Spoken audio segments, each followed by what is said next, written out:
Bonjour ou bonsoir, bien-aimés dans les Seigneurs, soyez bénis très abondamment. C'est bien votre serviteur, pasteur Esaïe Mbaka, émettant depuis Paris. Nous vous disons bonjour ou bonsoir, selon l'heure à laquelle vous nous recevez. Nous vous disons bonjour ou bonsoir. Que Dieu vous bénisse très abondamment. Le rien de tous, votre serviteur, pasteur Esaïe Mbaka. Nous vous disons shalom. Shalom qui signifie tout simplement la paix. La paix du Christ puisse habiter abondamment encore parmi vous, dans vos familles. Et que la paix du Christ qui surpasse toute intelligence soit votre partage. Bien-aimés dans le Seigneur, dans le cadre de l'émission Shalom, aujourd'hui nous allons parler quelque chose de très important. Quelque chose que Dieu a prévu pour que nous puissions partager en ce moment, bien-aimés dans le Seigneur, sur... il n'y a rien de nouveau sous le soleil. Nous disons qu'il n'y a rien de nouveau sous le soleil, conformément à ce qui se passe aujourd'hui à travers le monde. Il y a une pandémie que nous appelons coronavirus ou bien Covid-19, ainsi que ses règles. Les autorités politico-sanitaires ont arrêté un certain nombre de mesures. Alors, ils ont arrêté aussi quelques règles à suivre pour faire face à cette pandémie. Notre mission, disais-je, il n'y a rien de nouveau sous le soleil. Rien de nouveau sous le soleil. Pourquoi? Parce que justement, bien-aimés, il n'y a que des recommencements. Ce que nous vivons, ce que nous voyons, ce ne sont que des perpétuels recommencements. Recommencement, oui, parce que, bien-aimés, ce qui a été fait hier, c'est ce qui se passe aujourd'hui, c'est ce qui se passerait demain.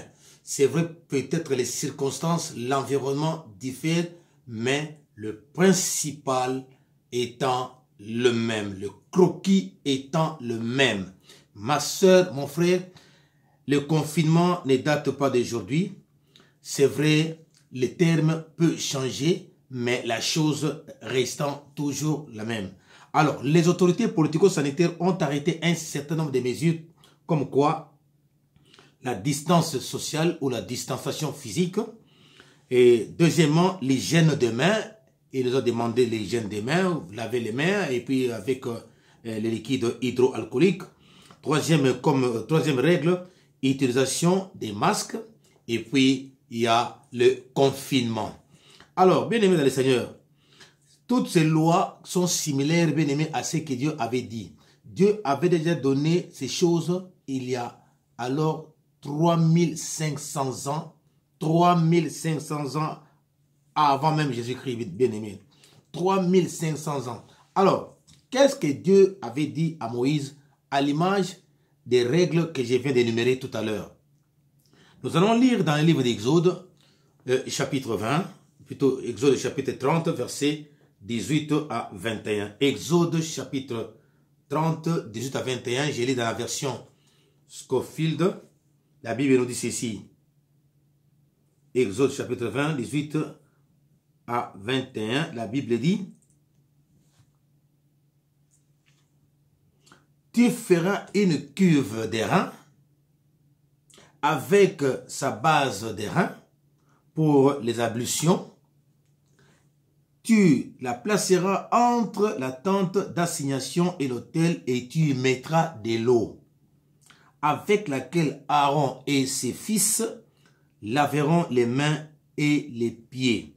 Lorsqu'ils entreront dans la tente d'assignation, ils se laveront avec cette eau afin qu'ils ne meurent point, et aussi longtemps qu'ils s'approcheront de l'autel pour faire le service et pour offrir des sacrifices à l'Éternel.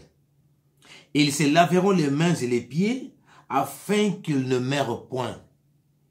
Ça sera une loi perpétuelle pour Aaron, pour ses fils et pour leurs descendants. La Bible dit que ça sera une loi perpétuelle. Alors, je disais, bien aimé, à l'image de la parole de Dieu, c'est que les autorités politico-sanitaires ont arrêté comme mesure. Bien aimé, je disais qu'il n'y a rien de nouveau sous le soleil. Vous voyez que laver les mains, c'est quelque chose d'hygiénique. C'est quelque chose, bien aimé, de précautions que l'homme prend pour éviter les microbes, pour ne pas non plus manger les microbes dans notre organisme. Vous voyez que Dieu avait demandé à Aaron et à ses fils par l'entremise de Moïse que voilà ce que vous devez faire. Et il y a ce qu'on appelle la sanctification spirituelle, c'est-à-dire vie sans péché, éviter le mal, éviter le péché. Mais il y a aussi ce qu'on appelle la sanctification corporelle, la propreté corporelle. Dieu avait demandé aux enfants d'Israël, justement par l'entremise de Moïse, surtout à ceux qui sont appelés à son service, Aaron et ses fils, devaient laver les mains et les pieds. Oui, parce qu'ils devaient toucher les objets saints, les objets consacrés au service de l'Éternel. C'est pourquoi Dieu avait recommandé à Aaron et ses fils de laver les mains. Non seulement pour les ustensiles du temple, mais aussi pour leur propre corps, la propreté. Vous voyez bien aimé, la propreté c'est quelque chose que Dieu recommande. Vous voyez, le législateur à travers le monde, pour le cas d'espèce aujourd'hui en France, le législateur avait donné cette recommandation de laver les mains. Donc c'est pour dire qu'il n'y a rien de nouveau sous le soleil. Le législateur ou l'homme politique ou l'autorité politico-sanitaire a puisé tout simplement dans le réservoir que moi j'appelle la Bible. Parce que la Bible renferme tout. La Bible a tout prévu. La Bible a tout prévu. Peut-être que l'environnement ou les termes peuvent changer, ou les environnements peuvent changer, mais le principal restant le même. Alors, laver les mains, sur le plan hygiénique, il est conseillé, il est recommandé pour éviter justement des microbes dans l'organisme. Surtout au travers de la bouche, ça peut facilement y aller. Alors, donc, vous voyez que ça ne date pas d'aujourd'hui. Laver les mains, c'est aussi vieux que le monde. Dieu avait déjà prévu cela en tant que Seigneur. D'ailleurs, Dieu aime la sanctification spirituelle, mais aussi la sanctification corporelle ou la propreté tout simplement. Alors, nous lisons maintenant dans le livre de Lévitique chapitre 13, du 45e au 46e verset. Lévitique chapitre 13, 45 à 46. Je lis encore par la grâce du Seigneur. La Bible nous dit ceci. Le lépreux atteint de la plaie portera ses vêtements déchirés et aura la tête nue. Il se couvrira la barbe et criera « Impur, impur ». Il criera « Impur, impur ». Le lépreux. Il criera « Impur, impur ». Aussi longtemps qu'il aura la plaie, il sera impur. Il est impur. Il habitera seul, sa demeure sera hors du camp. Il habitera seul, sa demeure sera hors du camp. Vous voyez, c'est l'isolement ou le confinement. Donc, mise en quarantaine. Ça peut être, ça dépend de la quarantaine, ça mise en quarantaine, ça fait 40 jours. Mise à l'écart, ça peut être 7 jours, ça peut être 14 jours, qu'on appelle quatorzaine. Et ça peut aussi être quarantaine, 40 jours. Donc, vous voyez que ces dispositions, Dieu avait déjà pris ces dispositions pour éviter que les autres soient contaminés, pour que les autres soient aussi infectés. Vous voyez qu'aujourd'hui, les autorités politico-sanitaires, c'est-à-dire des médecins ainsi que les autorités politico-sanitaires, ils ont dit non, non, quand quelqu'un est atteint du Covid, la personne devait être isolée. Donc, isolée soit dans les salles de réanimation, isolée peut-être à la maison, comme on appelle hospitalisation à domicile. Vous voyez que, ou alors dans un endroit, dans une structure spécialisée, que la personne devait être mise en quarantaine, hors du camp, comme la Bible dit. Vous voyez que le confinement, ce n'est pas un fait nouveau. Le confinement ne date pas d'aujourd'hui. C'est juste une précaution que Dieu avait déjà arrêtée. Ça date de très longtemps. Vous voyez qu'aujourd'hui, l'homme ne fait que puiser ce qui était déjà prévu dans la Bible. La Bible n'a rien oublié. La Bible n'a rien oublié. Tout a été prévu par notre Dieu. C'est pour dire que notre Dieu est un Dieu complet et n'a jamais oublié quoi que ce soit. Les noms peuvent changer, hors du camp. Aujourd'hui, on peut confinement, on peut appeler ça quarantaine, je ne sais pas quoi. Vous voyez que le principal reste le même. Laver les mains et nous voyons maintenant mise à l'écart ou quarantaine ou alors confinement. Alors, nous lisons encore dans le livre de Ésaïe 26, verset 20. Là, nous allons maintenant parler encore du confinement, bien aimé. Ésaïe 26, verset 20. Qu'est-ce que la Bible nous dit? Ésaïe chapitre 46, Ésaïe 26, verset 20. Ma Bible dit ceci. Va mon peuple, entre dans ta chambre et ferme la porte derrière toi. Cache-toi pour quelques instants jusqu'à ce que la colère soit passée. Jusqu'à ce que la colère de Dieu soit passée. Dieu voulait épargner son serviteur, Dieu voulait épargner sa servante parce que Dieu veut frapper une contrée. Alors Dieu préserve son serviteur ou sa servante quelque part. Va. Alors ça c'est sur le plan spirituel et sur le plan physique aussi parce que la colère de Dieu veut s'abattre sur une ville et Dieu épargne son serviteur ou sa servante ou son peuple. Vous voyez, c'est ça aussi le confinement. Les enfants d'Israël, avant la sortie des enfants d'Israël en Égypte, Dieu avait demandé aux enfants d'Israël de rester dans leur maison et de mettre le sang sur les poteaux et lintons. C'était une façon de se confiner, une façon de se distancer des autres, une façon d'être à l'écart des autres. Parce qu'il y a quelque chose qui devait arriver, un événement devait arriver, la frappe devait arriver, alors il fallait que les enfants d'Israël soient épargnés. Aujourd'hui, les médecins, qu'est-ce qu'ils nous disent? Ou les autorités politico-sanitaires, qu'est-ce qu'ils nous disent? De nous mettre à l'écart, de nous confiner pour que justement éviter qu'on soit contaminé de cette pandémie. Oui. Aujourd'hui, la chose a changé, donc la chose n'a pas changé, mais sauf que l'environnement n'étant plus le même, mais voyez que le principal est le même. L'objectif est d'épargner les enfants de Dieu, de ceux qui sont sains et de ceux qui sont contaminés. Vous voyez que le confinement ne date pas d'aujourd'hui, sauf seulement le terme qui peut changer, mais le principal restant le même.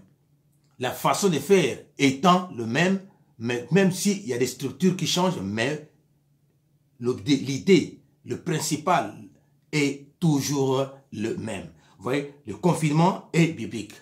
Donc, vous voyez que bien aimé dans le Seigneur, Dieu étant Dieu, il a tout prévu, pour que nous puissions être épargnés de toute forme de mal, spirituellement comme physiquement. Donc, Dieu est un Dieu de prévision. Il a tout prévu. Donc, c'est pour dire que, bien aimé, la loi de Dieu est parfaite. Les lois du monde changent. Les lois du monde changent selon les événements, selon les circonstances. Mais la loi de Dieu, peu importe les vents, peu importe les événements, peu importe les circonstances, la loi de Dieu ne change pas. Quand il dit, la chose s'accomplit. L'homme, les autorités politico-administratives ou sanitaires, qu'est-ce que j'ai encore, ne font que puiser dans la parole de Dieu. Parce qu'avant que le monde ne soit, où le monde était là, Dieu avait déjà parlé. Dieu avait déjà parlé. Et les lois, la loi de base dans ce monde, c'est la parole de Dieu, c'est la Bible, c'est la parole de Dieu. La parole de Dieu est immuable, la parole de Dieu ne peut jamais être changée, la parole de Dieu ne peut jamais être modifiée. Tous les législateurs à travers le monde puise dans le réservoir que j'appelais la Bible. La Bible, c'est un réservoir de toutes les lois du monde. Ce que Dieu a déjà dit, c'est déjà acté. Ça ne change pas. L'homme change, les lois du monde changent. Et si nous regardons même de très près, la plupart de toutes les lois, ça vient de la parole de Dieu. Et les hommes changent de lois selon les circonstances, selon les humeurs, selon les moments, mais la parole de Dieu, bien aimé, on peut aller à gauche, on peut aller à droite, on peut aller devant, derrière, elle est là. Notre Dieu ne change pas, c'est comme sa parole qui ne change pas, parce qu'il a dit, il est derrière sa parole pour l'accomplir. La distanciation sociale ou physique ne date pas d'aujourd'hui. La règle de laver les mains avec le savon, avec l'hydroalcoolique, ne date pas d'aujourd'hui. Laver les mains, ça ne date pas d'aujourd'hui. Le confinement ne date pas d'aujourd'hui. La mise en quarantaine, une semaine, quatorzaine, quarantaine, peu importe le nom qu'on peut donner, eh bien, ça ne date pas d'aujourd'hui. Dieu avait prévu, et pour ceux qui sont malades, et pour ceux qui ont des problèmes spirituels, même ceux qui veulent entrer en prière, ils devaient se mettre à l'écart, c'est-à-dire être loin de toutes choses, être loin des activités, être loin de l'environnement. Alors, on est à l'écart, on est isolé. C'est pour recevoir les oracles et les instructions de l'Éternel des armées. Donc, voyez bien aimé que le confinement, laver les mains, le règles de ceci, de cela, bien aimé, Dieu, par son amour, par sa grâce et dans sa préséance, bien aimé, Dieu avait déjà tout prévu. Les noms des maladies peuvent changer et les gens pensent que c'est nouveau. Ce n'est pas nouveau devant Dieu. Dieu avait déjà tout prévu. Il y aura des maladies. Il a même dit il y aura d'autres maladies qui pourront venir, même que les noms qui ne sont pas cités, mais Dieu a déjà prévu un certain nombre de choses qui vont arriver. Des maladies incurables, Dieu a déjà dit. Des plaies inguérissables, des situations difficiles. Dieu a déjà tout prévu, a tout planifié. Question tout simplement, toi et moi puissions entrer dans les plans de Dieu. Mon message d'aujourd'hui, bien aimé, ne soyons pas étonnés, c'est que les autorités arrêtent comme mesure ou comme décision, bien aimé. Ce n'est que du perpétuel recommencement. On ne fait que recommencer ce qui a été fait. Rien de nouveau sous le soleil. Peut-être que c'est l'environnement qui peut changer, la circonstance qui peut changer, mais le principal, le croquis, c'est le même. Ça ne change pas. Dieu étant Dieu. Oui, il est le véritable Dieu. Voilà le message que moi j'avais à vous porter, bien aimé. C'est votre serviteur, le rien de tous, pasteur Esaïe Mbaka, émettant depuis Paris. Nous vous demandons, bien aimé, de vous abonner massivement dans notre chaîne de télévision. Abonnez-vous massivement. Partagez aussi nos vidéos. Aidez-nous en apportant vos conseils, vos remarques, surtout vos prières, pour que nous puissions émettre toujours gratuitement nos émissions. Nous vous demandons aussi, ma soeur, mon frère, si Dieu vous met à cœur de nous aider avec des matériels, nous avons besoin des caméras, des micros, des cartes son, des mélangeurs vidéo, des luminaires. Nous en avons vraiment besoin, des ordinateurs, même des secondes mains. Si vous en avez et que Dieu vous met à cœur pour nous aider, ça serait les bienvenus. Vraiment, que Dieu vous inonde de sa grâce, que Dieu fasse luire sa face devant vous, que Dieu vous inonde de sa bonté, surtout de sa grande miséricorde. En attendant, portez-vous bien, portez-vous bien. Si Jésus ne revient pas, nous allons le revoir prochainement. Que Dieu vous bénisse, que Dieu vous bénisse. Ne manquez pas à mentionner mon nom dans vos prières. Pasteur Esaïe Mbaka, le rien de tous. Portez-vous bien. Que Dieu vous bénisse. Shalom chez vous, shalom chez vous. Au revoir et à très bientôt.